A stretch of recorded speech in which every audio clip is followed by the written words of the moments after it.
할렐루야.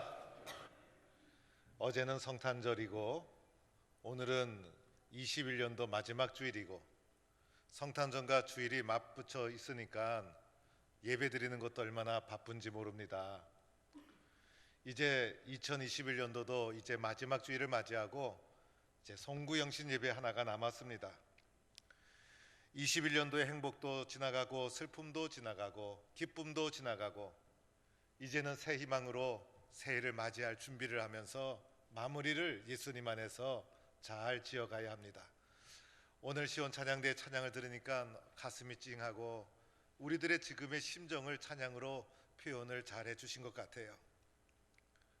제가 청소년 시절에 우연히 톨스토이의 책 사람은 무엇으로 사는가라는 책을 읽은 적이 있었어요.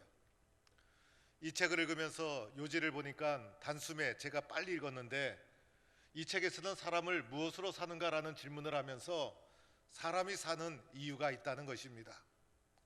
물질을 위해서 사는 것도 아니고 명예를 위해서 사는 것도 아니고 그리고 권력을 위해서 사는 것도 아니라는 것입니다.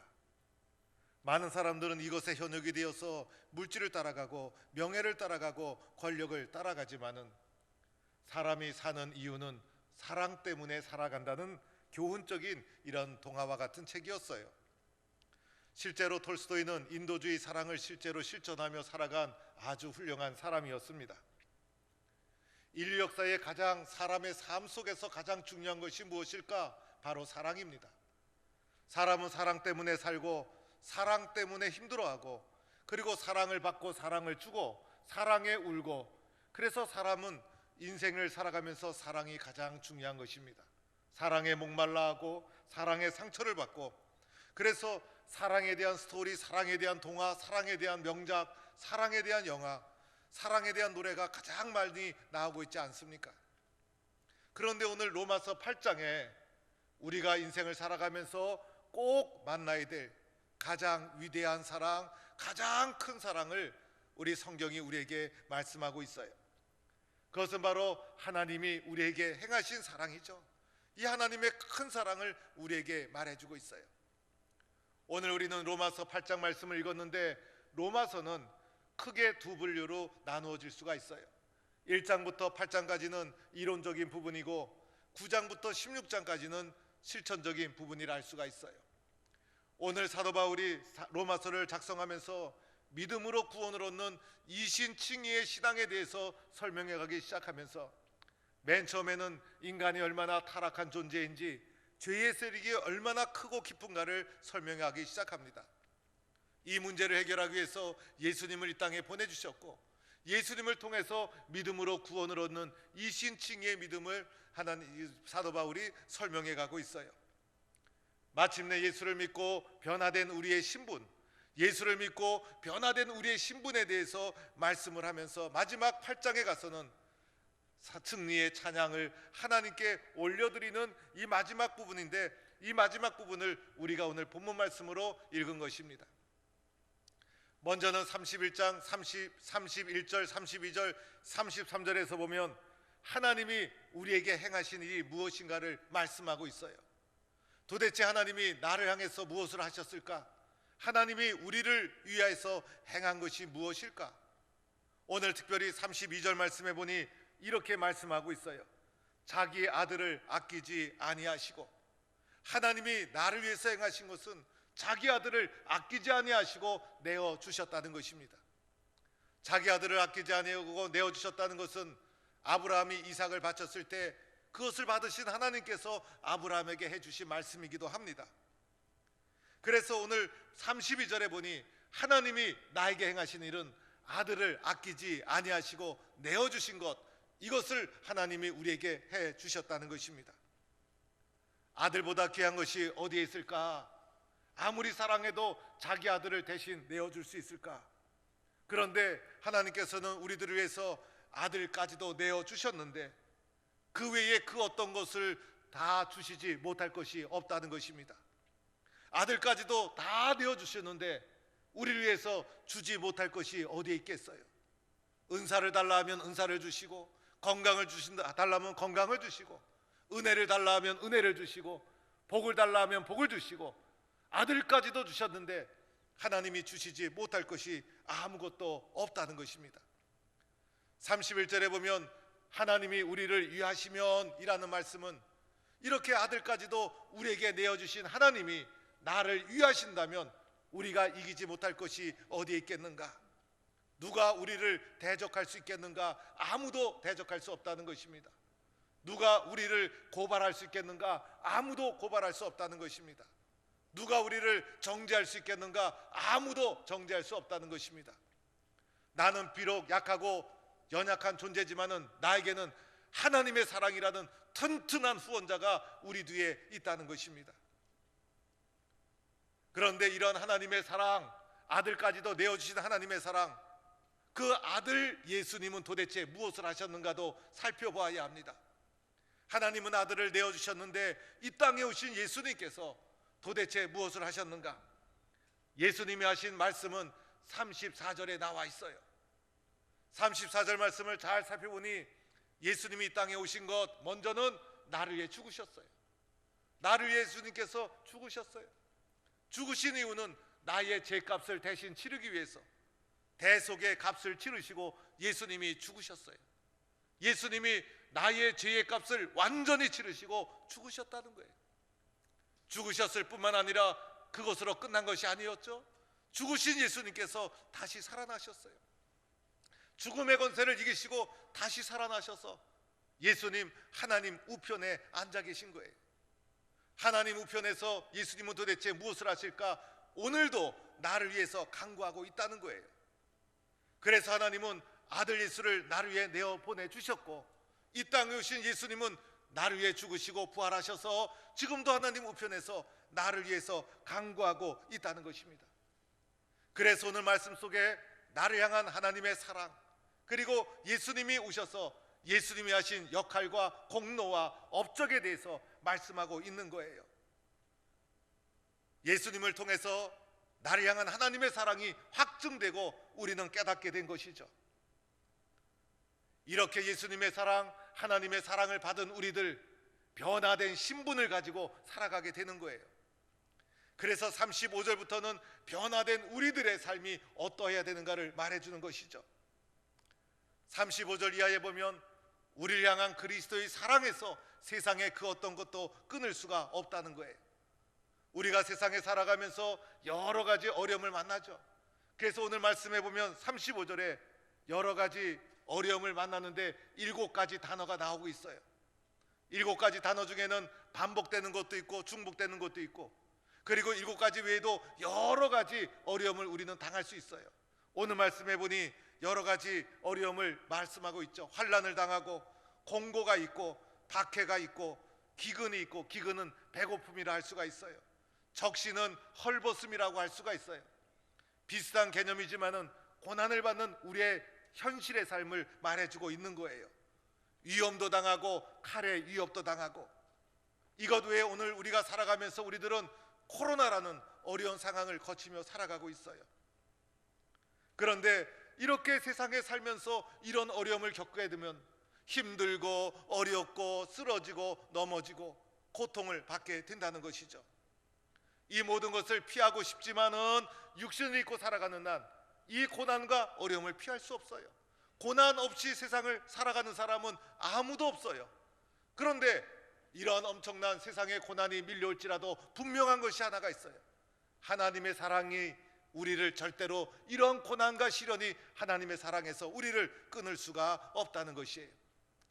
더하여 하나님의 사랑이 있기 때문에 이런 고난과 시련을 넉넉히 이겨나간다는 거예요.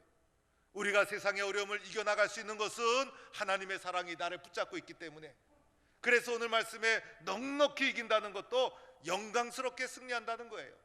간신히 어쩌다가 이기는 것이 아니라 영광스럽게 승리하는 모습. 왜냐하면 하나님의 끊을 수 없는 사랑이 우리에게 있기 때문에, 이 사랑이 나를 붙잡고 있기 때문에, 이 사랑 때문에 세상에서 밀려오는 환난과 시련도 넉넉히 이겨나가는 우리의 승리의 변화된 모습을 우리에게 말해주고 있어요. 그런데 이것뿐만이 아니에요. 오늘 마지막 말씀 38절 39절은요 우리가 세상에서 겪는 어려움의 범위를 더 확대시킨 거예요. 우리가 인생을 살면서 때로는 복을 받고 어려움을 받고 또는 고난과 시련을 받을 수도 있는데 이 모든 것에 영향을 끼칠 수 있는 범위를 확대를 시킨 거예요. 그래서 우리가 세상에 살면서 어려움에 또는 이 인생길에 영향을 끼칠 수 있는 이 모든 요소들을 우주적 차원에서 거시적인 안목으로 크게 확대를 시켜서 제시하고 있는 거예요. 그래서 38절 이하에 보니 사망이나 생명이나 천사들이나 권세자들이나 현재일이나 장래일이나, 이 장래일은 우리가 아직 겪은 것도 아니잖아요. 그리고 천사들이나 우리 눈에 보이는 것도 아니잖아요. 높음이나 깊음이나 세상의 그 어떤 피조물이라도 우리가 살아가면서 우리의 삶에 영향을 끼칠 수 있는 전체 범위를 넓혀서 세상의 그 어떤 것이라 할지라도 과거의 일이든 미래의 일이든 현재의 일이든 보이는 것이든 보이지 않는 것이든 그 모든 그 어떤 것이 밀려올지라도 그리스도 예수 안에서 우리를 향한 하나님의 사랑을 끊을 수 없다는 선언입니다. 이 승리의 선언이 저와 여러분의 선언이 되기를 축복합니다. 세상에서 가장 위대한 사랑은 하나님 사랑. 하나님 사랑 안에 살고 있다는 것이 가장 영광스러운 일이에요. 하나님 사랑 안에 살고 있다는 것이 가장 위대한 승리의 길이에요. 그런데 이 하나님 사랑 안에 있는 나를 세상의 그 어떤 것도 절대로 끊을 수가 없어요. 내 힘으로 끊을 수 없고 내 힘으로 그 사랑을 항거하거나 거부할 수도 없어요. 하나님이 확정한 사랑은 변동이 없는 거예요. 이 변함없는 하나님 사랑에 대한 확신과 믿음을 가지고 달려가는 성도가 되기를 축원합니다. 사랑하는 성도 여러분, 오늘 우리는 마지막 주일에 성찬식을 거행하고자 합니다. 21년도에 성찬식을 제대로 거행하지 못했어요. 오늘 우리는 성찬식에 거행하면서 성찬의 떡을 받고 성찬의 잔을 받게 됩니다. 나를 향해 찢기신 주님의 살을 기념하는 것으로, 나를 위해 흘리신 주님의 피를 기념하는 것으로 떡과 잔을 받게 되는데, 이 떡과 잔을 육신의 눈으로 보면 보잘것없는 떡이요 보잘것없는 잔이지만은 성령의 임재 가운데, 성령의 도우심 가운데 믿음의 눈으로 떡과 잔을 받는 것입니다. 그럴 때 이 떡과 잔은 나를 위한 찢기신 주님의 살을 기념하는 것이요 나를 위해 흘려주신 주님의 피를 기념하는 것으로 성령 안에서 믿음으로 주님의 살과 피를 기념하는 것으로 우리는 받아들이는 것입니다. 이 떡과 잔을 보고 마실 때마다 주님의 사랑을 느끼는 거예요. 성찬을 통해서 주님은 우리에게 말씀하시는 거예요. 내가 너희를 사랑한다. 끊을 수 없는 사랑으로, 변함없는 사랑으로 내가 너희를 사랑한다. 보이는 성찬의 떡과 잔을 통해서 주님이 말씀하는 거예요. 그리고 그 떡과 잔을 먹을 때, 떡과 잔이 우리의 몸속으로 들어갈 때 우리는 느끼는 거예요. 주님의 사랑을 느끼는 거예요. 사랑은요, 아는 것으로 끝나면 안 되는 거예요. 사랑은 아는 것이 아니라 느끼는 거예요. 사랑을 아는 것은 아무 힘도 없어요. 사랑은 느낄 때 능력이 나타나는 거예요. 그래서 주님은 우리에게 성찬을 남겨주신 거예요. 이 떡과 잔을 보면서 너희를 향한 주님의 사랑을 보고 만지고 느껴라. 이 성찬 속에 너희를 향한 나의 변함없는 끊을 수 없는 사랑이 담겨 있다. 그 사랑을 먹고 마시면서 느끼는 겁니다. 그러면서 우리는 알아야 합니다. 나는 끊을 수 없는 주님의 사랑 안에 있구나. 오늘도 끊을 수 없는 주님의 사랑이 나를 붙잡고 있구나. 2021년도 어려움이 있어도 달려온 이유가 여기에 있었구나. 끊을 수 없는 하나님의 사랑이 세상 살면서 고난이 그리고 시련이 어려움이 밀려와도 나로 하여금 넉넉히 이길 수 있도록 나를 하나님의 사랑이 붙잡고 있구나. 그 성찬의 떡과 잔을 먹고 마시면서 우리는 알고 깨달아야 합니다. 그리고 결단해야 합니다. 이 주님의 사랑에 의지해서 살겠습니다. 이 주님의 사랑에 뿌리 내리고 살겠습니다. 주님의 사랑 안에서 살겠습니다. 결단하는 겁니다. 그럴 때 하나님께서 우리에게 세상의 모든 밀려오는 어려움과 고난과 시련 넉넉히 이길 수 있는 능력과 힘을 우리에게 주시는 것입니다. 이 성찬의 떡을 통해서 주님은 끊을 수 없는 사랑, 나는 너를 사랑한다는 그 사랑을 보여주고 느끼도록 해 주시는 것입니다. 오늘 성찬에 참여하면서 끊을 수 없는 주님의 사랑에 대한 고백과 함께 하나님의 끊을 수 없는 변함없는 사랑 안에서 살아갈 것을 다짐하는 주의 백성이 되기를 간절히 축원합니다.